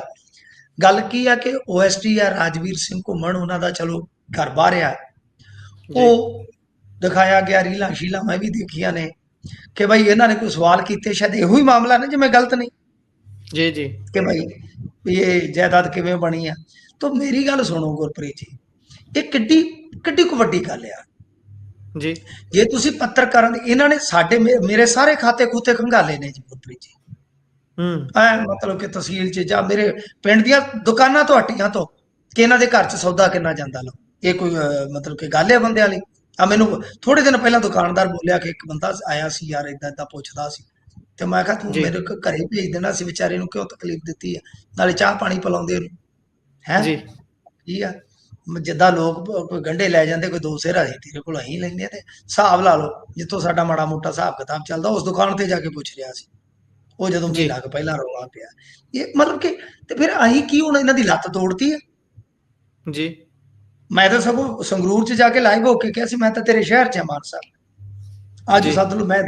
ਮੈਂ ਦੱਸਦਾ, ਤੁਸੀਂ ਮੇਰਾ ਕੱਢ ਲਓ ਰਿਕਾਰਡ 10-15 ਸਾਲ ਦਾ, ਜੀ ਮੇਰੇ ਕੋਲ ਕੀ ਬਣਿਆ। ਤੇ ਮੈਂ ਤੁਹਾਡੇ ਤੋਂ ਮੰਗ ਸਕਦਾ ਇੱਕ ਬਤੌਰ ਨਾਗਰਿਕ, ਤੁਸੀਂ ਮੈਨੂੰ ਦੇ ਦੇਣਾ ਵੀ ਐਸ ਬੰਦੇ ਦਾ ਮਾੜਾ ਜਿਹਾ ਕੱਢ ਕੇ ਦਿਓ ਜੀ, ਇੱਥੋਂ ਪਤਾ ਜੀ ਲੱਗ ਜਾਏ।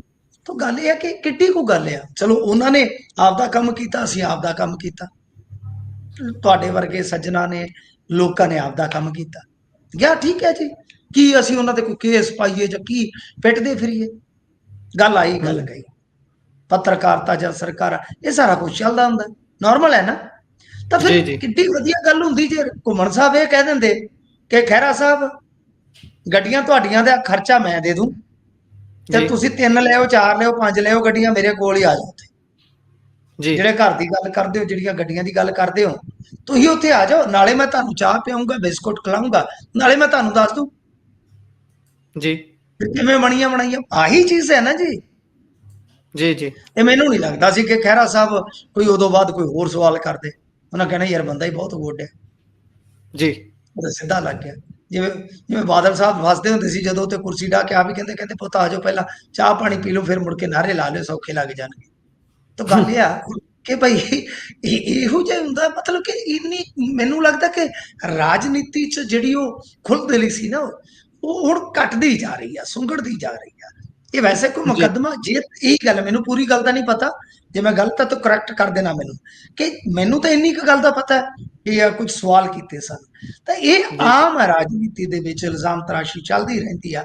ਸੋ ਮੇਰੇ ਖਿਆਲ ਦੇ ਨਾਲ ਸੁਖਪਾਲ ਖਹਿਰਾ ਨੂੰ ਚੁੱਪ ਕਰਾਉਣ ਵਾਸਤੇ ਹੋ ਸਕਦਾ ਮਾਮਲਾ ਹੋਵੇ, ਉਹ ਤਾਂ ਕੋਈ ਏਡੀ ਗੱਲ ਨਹੀਂ ਸੀ। ਠੀਕ ਹੈ, ਰਾਜਵੀਰ ਜੀ ਦਾ ਆਪਣਾ ਕਹਿ ਲਓ ਕਿ ਅਧਿਕਾਰ ਖੇਤਰ ਹੈ, ਉਹ ਉਹਨਾਂ ਨੇ ਕਿਵੇਂ ਚੱਲਣਾ ਆਪਾਂ ਨਹੀਂ ਉਹਨਾਂ ਨੂੰ ਤੈਅ ਕਰ ਸਕਦੇ, ਪਰ ਆਪਾਂ ਜੀ ਓਵਰਆਲ ਰਾਜਨੀਤੀ ਦਾ ਜਿਹੜਾ ਇਸ ਵੇਲੇ ਦਾ ਚਿਹਰਾ ਮੋਹਰਾ ਹੈ, ਉਸ ਦੇ ਲਿਹਾਜ਼ ਨਾਲ ਗੱਲ ਕਰ ਰਹੇ ਹਾਂ। ਜੀ ਜੀ ਸੋ ਜੇਕਰ ਆਪਾਂ ਅਗਲੀ ਖਬਰ ਤੇ ਚੱਲੀਏ ਤਾਂ ਉਧਰ ਕੰਗਨਾ ਰਣੌਤ ਨੂੰ ਰਾਹਤ ਨਹੀਂ ਮਿਲੀ ਹੈ ਜੀ ਕੋਰਟ ਤੋਂ। ਇਹ ਬੀਬੀ ਜੀ ਕਹਿ ਰਹੇ ਸੀ ਕਿ ਕੇਸ ਨੂੰ ਖਾਰਜ ਕੀਤਾ ਜਾਵੇ, ਜਿਹੜਾ ਇਹਨਾਂ ਨੇ ਕਿਸਾਨ ਬੀਬੀਆਂ ਤੇ ਟਿੱਪਣੀ ਕੀਤੀ ਸੀ ਕਿ 100-100 ਰੁਪਈਏ ਦੇ ਵਿੱਚ ਆਉਂਦੀਆਂ ਨੇ ਇਹ ਧਰਨੇ ਤੇ। ਦੇਖੋ, ਮੈਂ ਅੱਜ ਵੀ ਕਿਤੇ ਗੱਲ ਕਰ ਰਿਹਾ ਸੀ ਤੇ ਮੈਂ ਆਖਿਆ ਵੀ ਕੰਗਣਾ ਨੇ ਸਕੂਲਿੰਗ ਅੱਛੀ ਕੀਤੀ ਸੀ ਕਿ ਉਸ ਤੋਂ ਬਾਅਦ ਤੇ ਪਤਾ ਨਹੀਂ ਇਹਦੇ ਨਾਲ ਕੀ ਹੋਇਆ ਕਿ ਫਿਲਮਾਂ 'ਚ ਚਲੇ ਗਈ। ਇਹਦੇ ਨਾਲ ਕੀ ਹੋਇਆ, ਜੀ, ਮਤਲਬ ਕਿ ਸਟੱਡੀ ਕਿੰਨੀ ਕੁ ਕੀਤੀ ਹੈ ਮੈਨੂੰ ਨਹੀਂ ਪਤਾ। ਜੀ, ਚਲੋ, ਇੱਕ ਬੰਦਾ ਹੁੰਦਾ ਜਿਹੜਾ ਕਿ ਸਕੂਲਾਂ, ਕਾਲਜਾਂ 'ਚ, ਯੂਨੀਵਰਸਿਟੀਆਂ 'ਚੋਂ ਸਿੱਖਦਾ ਤੇ ਬੜਾ ਦਾਨਿਸ਼ਮੰਦ ਬਣ ਜਾਂਦਾ ਹੈ। ਇੱਕ ਹੁੰਦਾ ਜੀ ਕਿ ਉਹ ਫਿਰ ਸੰਘਰਸ਼ 'ਚੋਂ ਗੁਜ਼ਰਦਾ ਹੈ, ਪ੍ਰੋਫੈਸ਼ਨਲ ਬਣਦਾ ਹੈ ਤੇ ਮਤਲਬ ਕਿ ਤਜਰਬੇ ਤੋਂ ਸਿੱਖਦਾ ਬਹੁਤ ਕੁਝ। ਅਮਿਤਾਭ ਬੱਚਨ ਨੂੰ ਤੁਸੀਂ ਪਸੰਦ ਕਰੋ ਜਾਂ ਨਾ ਪਸੰਦ ਕਰੋ, ਪਰ ਅਮਿਤਾਭ ਬੱਚਨ ਦੀ ਇੱਕ ਵਾਰੀ ਜੀਵਨੀ ਜ਼ਰੂਰ ਤੁਸੀਂ ਪੜ੍ਹਨਾ। ਮੈਂ ਹਰੇਕ ਨੂੰ ਜੀ, ਅਪੀਲ ਕਰੂੰਗਾ, ਠੀਕ ਹੈ ਨਾ, ਕਿ ਅਮਿਤਾਭ ਬੱਚਨ ਦਾ ਸਾਰਾ ਕੁਝ ਵਿਕ ਗਿਆ ਸੀਗਾ, ਬੈਂਕਰਪਟ ਹੋ ਗਿਆ ਸੀਗਾ ਅਮਿਤਾਭ ਬੱਚਨ। ਦੁਬਾਰਾ ਉਸਨੇ ਕਿਵੇਂ ਆਪਣੇ ਆਪ ਨੂੰ ਖੜਾ ਕੀਤਾ। ਅੱਜ ਬੰਦਾ 80-85 ਸਾਲ ਦੀ ਉਮਰ ਦੇ ਵਿੱਚ ਵੀ ਮੇਰੇ ਖਿਆਲ ਦੇ ਨਾਲ ਇੰਡੀਆ ਦੇ 99% ਲੋਕਾਂ ਨਾਲੋਂ ਜ਼ਿਆਦਾ ਕਮਾਈ ਕਰ ਰਿਹਾ। ਜੀ, ਤਾਂ ਕੁਝ ਚੀਜ਼ਾਂ ਜਿਹੜੀਆਂ ਹੁੰਦੀਆਂ ਨੇ ਉਹ ਸਿੱਖਣ ਵਾਲੀਆਂ ਹੁੰਦੀਆਂ, ਕਿਉਂਕਿ ਉਹਦੇ ਕੋਲ ਜ਼ਿੰਦਗੀ ਦਾ ਬਹੁਤ ਵੱਡਾ ਤਜਰਬਾ ਸੀਗਾ। ਹੁਣ ਗੱਲ ਇਹ ਹੈ ਕਿ ਕੰਗਣਾ ਰਣੌਤ ਤੇ ਕਿਤੋਂ ਵੀ ਨਹੀਂ ਸਿੱਖ ਰਹੀ। ਜੀ, ਨਾ ਤਜਰਬੇ ਤੋਂ ਸਿੱਖ ਰਹੀ ਹੈ, ਨਾ ਪੜ੍ਹਾਈ ਲਿਖਾਈ ਤੋਂ ਸਿੱਖ ਰਹੀ ਹੈ, ਨਾ ਪ੍ਰੋਫੈਸ਼ਨ ਤੋਂ ਸਿੱਖ ਰਹੀ ਹੈ, ਮਤਲਬ ਕਿ ਕਿਤੋਂ ਨਹੀਂ ਸਿੱਖ ਰਹੀ। ਜੀ, ਤੇ ਗੱਲ ਇਹ ਆ ਕਿ ਅਕਲ ਲਈ ਦੁਆ ਹੀ ਕਰ ਸਕਦੇ ਆ।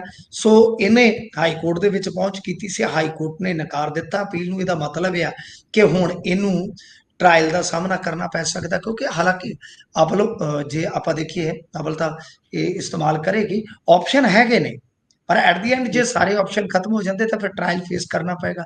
ਤੇ ਫਿਰ ਗੱਲ ਉਹੀ ਹੈ ਨਾ, ਉਹ ਮਤਲਬ ਕਿ ਜਿਵੇਂ ਕਹਿੰਦੇ ਨੇ ਜ਼ਬਾਨ ਦਾ ਰਸ ਹੁੰਦਾ ਜਾਂਦਾ। ਕੋਈ ਕਹਿੰਦੇ ਕੋਈ ਮੰਗਣ ਵਾਲਾ ਸੀਗਾ ਤੇ ਉਹ ਕਿਸੇ ਦੇ ਘਰ ਚਲਾ ਗਿਆ।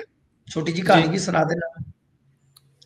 ਤੇ ਉਹਨੇ ਮਤਲਬ ਕਿ ਮਾਤਾ ਨੇ ਜਾ ਕੇ ਆਖਿਆ ਵੀ ਰੋਟੀ ਪਾਣੀ ਖਾਣੀ ਆ, ਤੇ ਉਹਨੇ ਕੋਈ ਚੰਗੀ ਚੀਜ਼ ਚਾੜ ਦਿੱਤੀ ਚੁੱਲ੍ਹੇ ਤੇ ਉਹ ਬੰਦਿਆਂ ਦੀ ਗੱਲ ਤੁਹਾਨੂੰ ਪਤਾ ਹੀ ਆ ਜਿੱਦਾਂ ਦੀ ਜੀ, ਹੁੰਦੀ ਆ।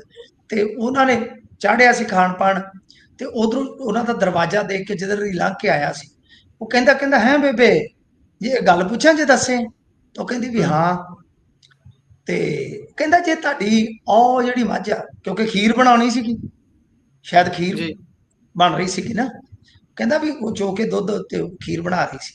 ਉਹਨੇ ਕਿਹਾ ਜਿੱਥੋਂ ਜਿਹੜੀ ਤੂੰ ਮੱਝ ਚੋਰੀ ਸੀ ਹੁਣੇ, ਜੇ ਉਹ ਮੱਝ ਮਰ ਜਾਏ, ਮੱਝ ਤੇ ਏਡੀ ਤਗੜੀ ਆ, ਬੂਆ ਤੇਰਾ ਨਿੱਕਾ ਜਿਹਾ, ਲਗਾਏਗੀ ਕਿੱਦਾਂ। ਉਹਨੇ ਚੁੱਕ ਕੇ ਉਹ ਜਿਹੜਾ ਸੀਗਾ ਕੜਛੀ ਕੇ ਜੋ ਭਾਂਡਾ ਟਿੰਡਾ ਉਹਦੇ ਹੱਥ 'ਚ ਉਹਨੇ ਸਿਰ 'ਚ ਮਾਰਿਆ ਤੇ ਮੁੜ ਕੇ ਉਹ ਚੋਂਦਾ ਜਾਵੇ। ਤੇ ਉਹ ਸੱਥ 'ਚ ਬੈਠੇ ਤੁਹਾਡੇ ਵਰਗੇ, ਉਹ ਕਹਿੰਦੇ ਕਿ ਕਿਵੇਂ ਗਿਆ ਤੇ ਤੂੰ ਸਹੀ ਸਲਾਮਤ ਸੀ, ਹੁਣ ਆ ਕੀ ਹੋ ਗਿਆ। ਉਹਨੇ ਆਖਿਆ ਇਹ ਮੇਰੀ ਜ਼ਬਾਨ ਦਾ ਰਸ ਚੋਂਦਾ। ਤਾਂ ਕਈ ਵਾਰ ਹੂੰ, ਇਹ ਜ਼ਬਾਨ ਦਾ ਰਸ ਜਿਹੜਾ ਹੁੰਦਾ ਨਾ, ਉਹ ਇਹੋ ਜਿਹਾ ਹੁੰਦਾ, ਇਹਦੀ ਜ਼ਬਾਨ ਦਾ ਰਸ ਚੋਂਦਾ ਜੀ, ਜੀ, ਜੋ ਵੀ ਹੁੰਦਾ ਪਿਆ। ਜੀ, ਉਹੀ ਗੱਲ ਹੈ। ਬਿਲਕੁਲ ਸਹੀ ਢੁੱਕਵੀਂ ਗੱਲ ਤੁਸੀਂ ਸੁਣਾਈ ਹੈ। ਤੇ ਉਹ ਅੱਗੇ ਸੀਬੀਆਈ ਨੇ ਕਹਿੰਦੇ ਅੱਜ ਫਰਜ਼ੀ ਮੁਕਾਬਲੇ ਦੇ ਵਿੱਚ ਸਾਬਕਾ ਐਸਐਸਪੀ ਦੇ ਨਾਲ ਕੁਝ ਹੋਰ ਲੋਕਾਂ ਨੂੰ ਦੋਸ਼ੀ ਕਰਾਰ ਦਿੱਤਾ ਹੈ ਤੇ ਸਜ਼ਾ ਹਾਲੇ ਸੁਣਾਈ ਜਾਣੀ ਹੈ। ਹਾਂਜੀ, ਸਜ਼ਾ 4 ਅਗਸਤ ਨੂੰ ਸੁਣਾਈ ਜਾਵੇਗੀ। ਗੱਲ ਅਸਲ ਦੇ ਵਿੱਚ ਇਹ ਆ ਕਿ ਇਹ ਜਿਹੜੇ ਫੇਕ ਇਨਕਾਊਂਟਰ ਹੋਏ ਆ, ਚਲੋ ਬਹੁਤ ਸਮਾਂ ਹੋ ਗਿਆ, ਆਪਾਂ ਕਹਿ ਦਿੰਦੇ ਕਿ ਦੇਰ ਨਾਲ ਮਿਲਿਆ ਇਨਸਾਫ, ਕਈ ਵਾਰ ਨਾ ਮਿਲਿਆ ਬਰੋਬਰ ਹੁੰਦਾ, ਪਰ ਘੱਟੋ ਘੱਟ ਅੱਜ ਵਾਲਿਆਂ ਨੂੰ ਕੰਨ ਤੇ ਹੋ ਰਿਹਾ, ਕੁਝ ਨਾ ਕੁਝ ਪੀੜਤਾਂ ਨੂੰ ਰਾਹਤ ਤੇ ਮਹਿਸੂਸ ਕੀਤੀ ਹੋਏਗੀ ਇਹਨਾਂ ਨੇ। ਸੋ ਇਸ ਐਨਕਾਊਂਟਰ ਦੇ ਵਿੱਚ ਜਿਹੜੇ ਦੋਸ਼ੀ ਪਾਏ ਗਏ, ਐਸਐਸਪੀ ਡੀਐਸਪੀ ਸਮੇਤ 5 ਦੋਸ਼ੀ ਜਿਹੜੇ ਆ ਉਹ ਕਰਾਰ ਦੇ ਦਿੱਤੇ ਆ। 1993 ਦੇ ਵਿੱਚ ਇਹ ਫਰਜ਼ੀ ਐਨਕਾਊਂਟਰ ਜਿਹੜਾ ਹੋਇਆ ਸੀ, ਪਰ ਇਹਦੇ ਵਿੱਚ ਸਭ ਤੋਂ ਵੱਡੀ ਤਰਾਸਦੀ ਗੁਰਪ੍ਰੀਤ ਜੀ, ਦਿਲ ਨੂੰ ਦਹਿਲਾਉਣ ਵਾਲੇ 1993 ਦਾ ਵਾਕਿਆ। 7 ਨੌਜਵਾਨਾਂ ਨੂੰ 2 ਅੱਡ-ਅੱਡ ਮੁਕਾਬਲਿਆਂ 'ਚ ਇਹਨਾਂ ਨੇ ਮਰਿਆ ਦਿਖਾਇਆ। 7 ਨੌਜਵਾਨਾਂ ਨੂੰ, ਯਾਨੀ ਇੱਕੋ ਟਾਈਮ 'ਚ 7 ਘਰਾਂ ਨੂੰ ਉਜਾੜ ਦੇਣਾ।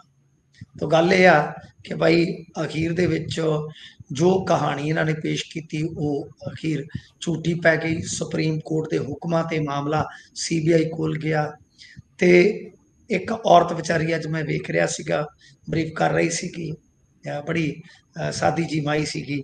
ਉਹਨੇ ਆਖਿਆ ਜਦੋਂ ਮੇਰੇ ਪਤੀ ਨੂੰ ਮਾਰਿਆ ਮੈਂ ਉਸ ਸਮੇਂ ਗਰਭਵਤੀ ਸੀ। ਹਿਸਾਬ ਲਾ ਲਓ ਕਿਵੇਂ ਦੁੱਖ ਕੱਟੇ ਹੋਣਗੇ। ਤੇ ਉਹ ਕਹਿੰਦੇ ਕਿ ਉਹਨਾਂ ਦੇ ਦੁਨੀਆ ਤੋਂ ਚਲੇ ਜਾਣ ਤੋਂ ਬਾਅਦ ਮੇਰਾ ਬੱਚਾ ਹੋਇਆ। ਕਰੀਬ 1 ਮਹੀਨੇ ਬਾਅਦ ਪਤਾ ਚੱਲਿਆ ਕਿ ਐਨਕਾਊਂਟਰ ਹੋ ਗਿਆ। ਤੁਸੀਂ ਦੇਖੋ ਗੁਰਪ੍ਰੀਤ ਜੀ, ਮਾੜਾ ਜਿਹਾ ਸੋਚ ਕੇ ਦੇਖੋ ਯਾਰ, ਕਲਪਨਾ ਕਰਕੇ ਦੇਖੋ ਕਿਸ ਕਿਸ ਤਰ੍ਹਾਂ ਦਾ ਮੰਜ਼ਰ ਇਹਨਾਂ ਲੋਕਾਂ ਨੇ ਦੇਖਿਆ ਸੀ, ਕਿਸ ਕਿਸ ਜੀ ਤਰ੍ਹਾਂ ਦੀ ਪੀੜ ਇਹਨਾਂ ਲੋਕਾਂ ਨੇ ਹੰਢਾਈ ਆ। ਤੌਬਾ ਤੌਬਾ ਤੌਬਾ, ਮੇਰੇ ਲੂੰ ਕੰਡੇ ਖੜੇ ਹੋ ਜਾਂਦੇ ਨੇ, ਕਿਉਂਕਿ ਜਿਹੜੇ ਲੋਕ ਥਾਣਿਆਂ ਚੋਂ ਕੁੱਟਾਂ ਮਾਰਾਂ ਚੋਂ ਨਿਕਲੇ ਨੇ ਉਹਨਾਂ ਨੂੰ ਪਤਾ ਹੈ ਕਿ ਬਈ ਕੁੱਟ ਮਾਰ ਹੀ ਕੀ ਕਰਦੀ ਆ, ਤੇ ਜਿਹੜੇ ਫਰਜ਼ੀ ਮੁਕਾਬਲੇ ਉਹਨਾਂ ਦੇ ਛੱਡਣਾ ਹੀ ਕੀ ਆ। ਜੀ, ਇਹ ਤਾਂ ਹੈ। ਸੋ ਇਸੇ ਦੇ ਨਾਲ ਪ੍ਰੋਗਰਾਮ ਦਾ ਸਮਾਂ ਇੱਥੇ ਸਮਾਪਤ ਹੁੰਦਾ ਹੈ। ਤੁਸੀਂ ਜੁੜੇ ਜਾਣਕਾਰੀਆਂ ਸਾਂਝੀਆਂ ਕੀਤੀਆਂ, ਬਹੁਤ ਬਹੁਤ ਧੰਨਵਾਦ ਜੀ। ਸਤਿ ਸ਼੍ਰੀ ਅਕਾਲ। ਧੰਨਵਾਦ ਜੀ, ਸਤਿ ਸ੍ਰੀ ਅਕਾਲ।